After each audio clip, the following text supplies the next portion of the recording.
మల్లాపూర్ 5వ division elephant చౌరస్తాలో మోదీ గారి దిష్టిబొమ్మ దహనం చేయడం జరిగింది. దానికి కారణం మా అగ్రనేతలైన సోనియా గాంధీ, రాహుల్ గాంధీ గారి మీద ఈడీ కేసులతో కుట్ర చేసి వాళ్ళు ఏదైతే చేయాలనుకుంటున్నారో అగ్రనేతలను కేసులతో భయపెట్టి కాంగ్రెస్ పార్టీని మొత్తం కూడా భయపెట్టే ప్రయత్నం వాళ్ళు చేస్తున్నారు. మేము వాళ్ళకి చెప్తున్నాం, యువజన కాంగ్రెస్ ఉన్నంత వరకు కాంగ్రెస్ పార్టీ నాయకుల మీద ఈగ కూడా వాళ్ళని ఏమో మీ ప్రభుత్వం గత 11 సంవత్సరాలలో సంవత్సరానికి 2 కోట్ల ఉద్యోగాలు ఇస్తా అని చెప్పి ఈరోజు 11 సంవత్సరాలు అయింది. ఈ 2 కోట్ల ఉద్యోగాలు మీరు ఇవ్వాలి.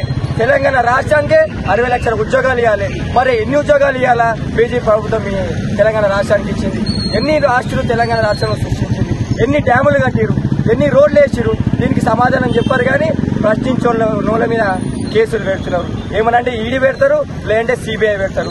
ఈ రెండే మోదీ యొక్క ప్రధాన హక్కులు. అంతేగాని రైతులను గాని, యువకులను గాని, విద్యార్థులను గాని ఏ ఒక్కరిని కూడా పట్టించుకోలే.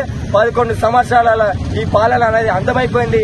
గతసారి మిమ్మల్ని 353 సీట్లుంటే ఈసారి 293 సీట్లకి పరిమితం చేశారు. రాబోయే రోజుల్లో 100 సీట్లకే మిమ్మల్ని పరిమితం చేస్తాం. రాహుల్ గాంధీ గారు ప్రధానమంత్రి అవుతారు. ఖచ్చితంగా లేవనెత్తిన ప్రతి ఏలును మూస్తాం, తెరిచిన ప్రతి నోరుకి జవాబు చెప్తాం. యువజన కాంగ్రెస్ ఉక్కు పోరాటం చేస్తుంది.